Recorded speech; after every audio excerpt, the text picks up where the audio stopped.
Hey guys, welcome back to Clownfish TV. This is Neon. We're going to talk about The Little Mermaid.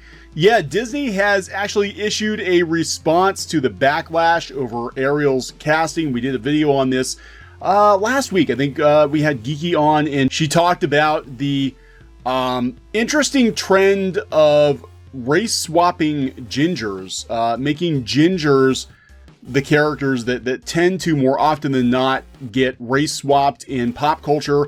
Now, you know, it's a pretty common thing to race swap characters these days. There does seem to be a pattern of ginger characters being the ones that get swapped. So, of course, the internet has its hot takes for and against, but it is interesting that Disney actually issued a statement, but they issued it through Freeform. You know, the channel nobody really watches. It used to be ABC Family. Nobody really watches Freeform, but they made an announcement on Freeform's Instagram page. We'll talk about that, but of course the Mary Sue gives the opinion you would think the Mary Sue would give, which is, little black mermaid haters, you need to let it go. Wrong princess movie, but okay. Okay, so right out of the gate, since the news broke at the start of the 4th of July weekend that Grownish actress and singer Halle Bailey, I keep thinking Halle Berry, everybody keeps mixing those two up, was going to star as red-haired vixen of the sea Ariel from The Little Mermaid, the discourse has not stopped. Is having a black mermaid realistic? I don't think anyone's made that argument. Cis mermaids ain't real. Is this revolutionary? No, not really. Is this discriminatory toward redheads? No. Actually, if it was just a one-off, I would say no, but there definitely is a pattern of ginger characters, iconic ginger characters in comic books and movies and other media being swapped. That's the truth. I mean, there's a list a mile long of ginger characters that have been swapped. You don't see as many blonde characters being swapped. You don't see as many brunettes being swapped. But it does seem that gingers are sort of, coming under assault here, aren't they? And how much of this discussion is based on real people and how much of it are bots in marketing tactics to hype up a Disney movie trying to bank on more than just the nostalgia of the original, or bots and trolls trying to fan the flames of a culture war. First and foremost, to the racists who are up in arms because they've had to see Archie Andrews, Iris West, Starfire, Jimmy Olsen, MJ, so many others, and now Ariel being played by black people and other people of color.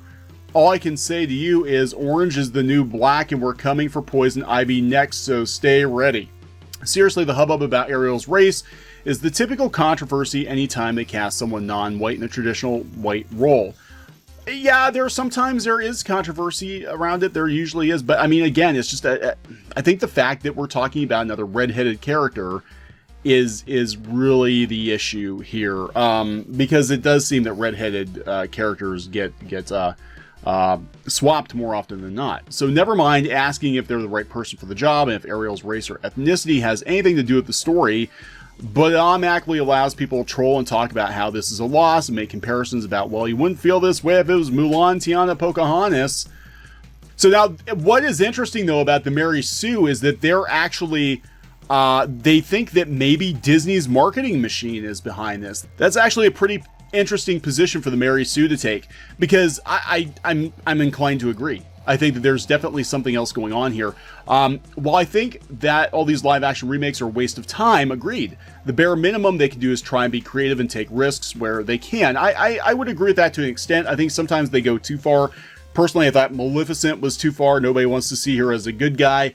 But then you have other movies that are basically beat for beat remakes of the original, like, Beauty and the Beast, save for a few scenes, it was a beat for beat remake, and it feels like you watched this movie already.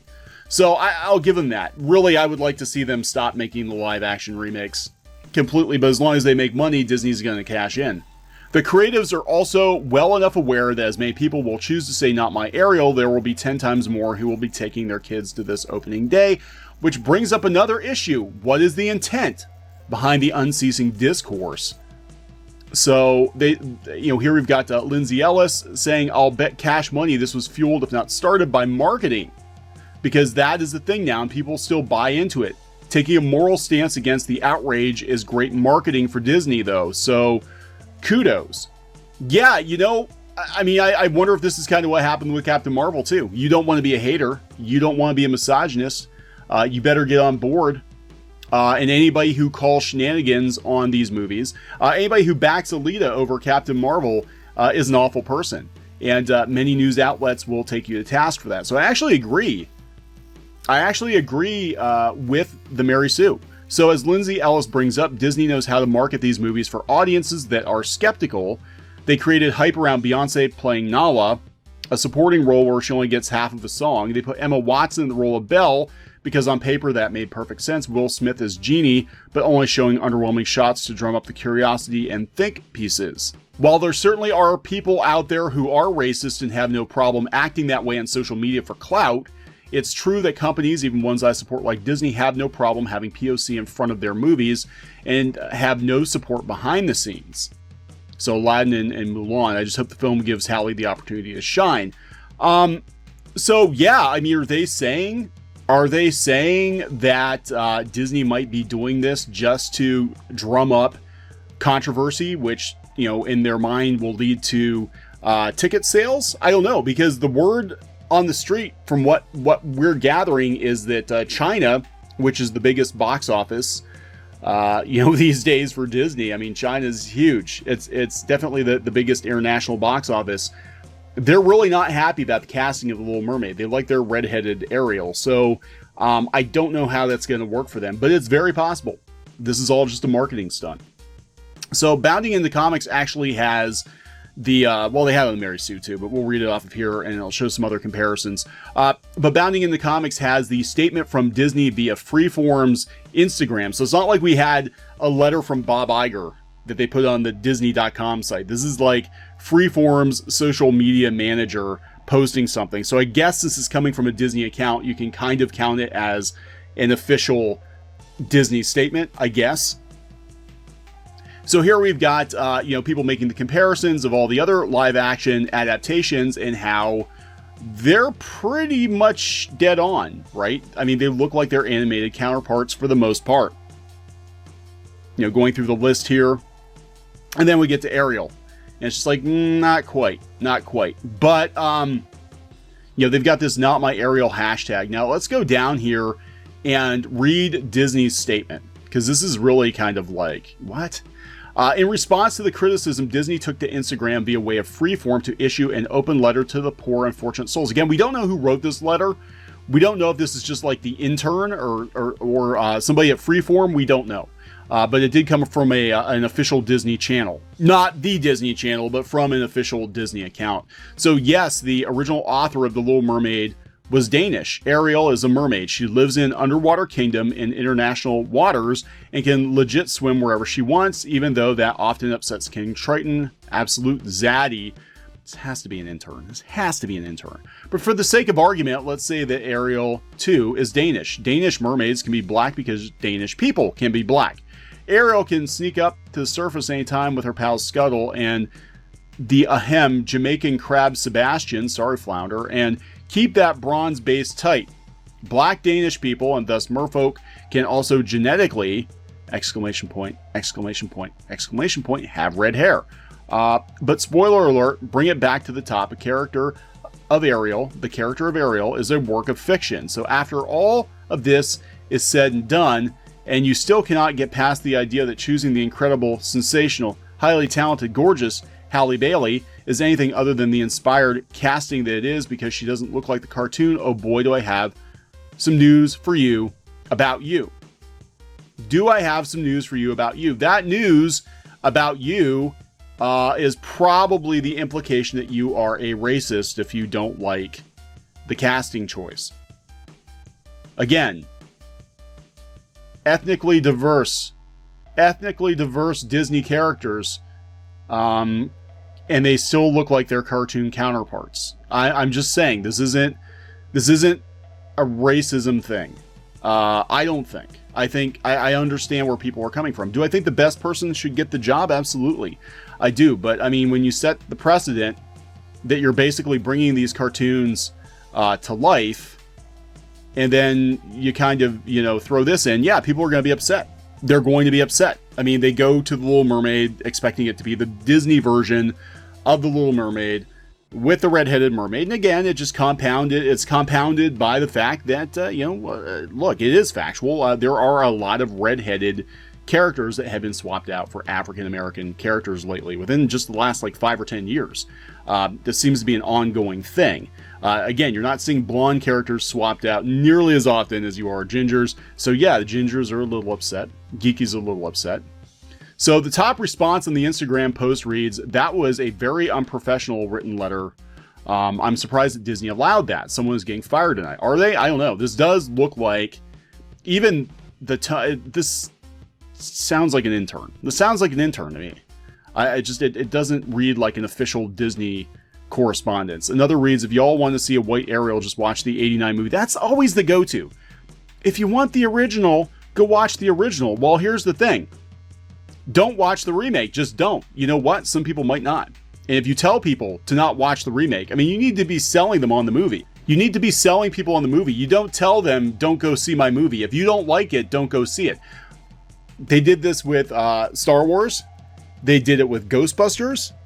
And look what happened. Solo bombed. The Last Jedi fell off a cliff after opening weekend. Ghostbusters 2016 was a flop. You keep telling people, we don't want you. We don't want you to come see our movie. And you don't give them reasons to come see the movie.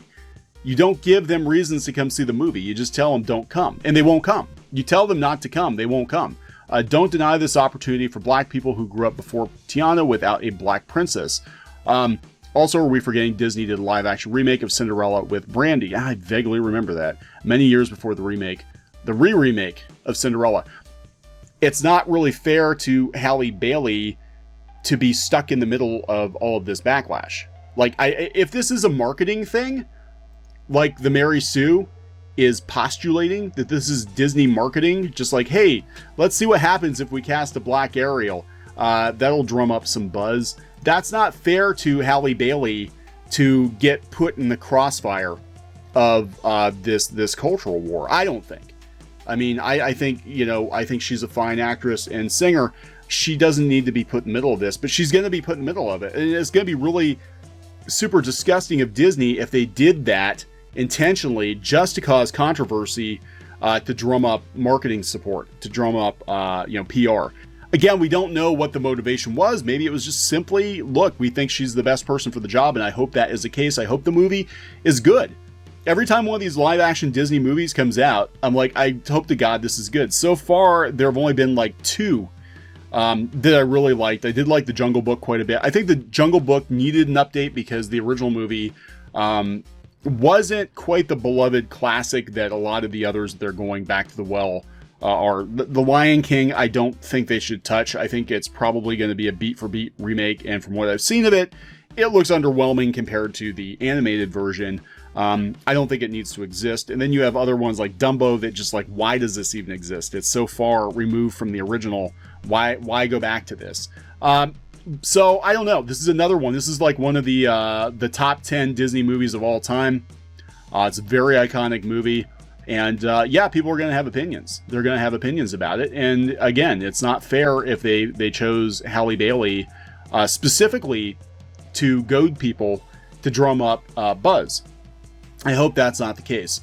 So we'll keep an eye on this one. It's probably gonna be a while until we get a trailer. I don't know what year it's coming out, probably 2021-ish. I don't know. We will keep an eye here on Clownfish TV. Please subscribe for more pop culture news, views, rants, gaming videos, art videos, and more. This has been Neon. I will talk to you later. Hey guys, thanks for watching Clownfish TV. Please consider supporting the channel. Go to clownfishsupport.com. That's clownfishsupport.com.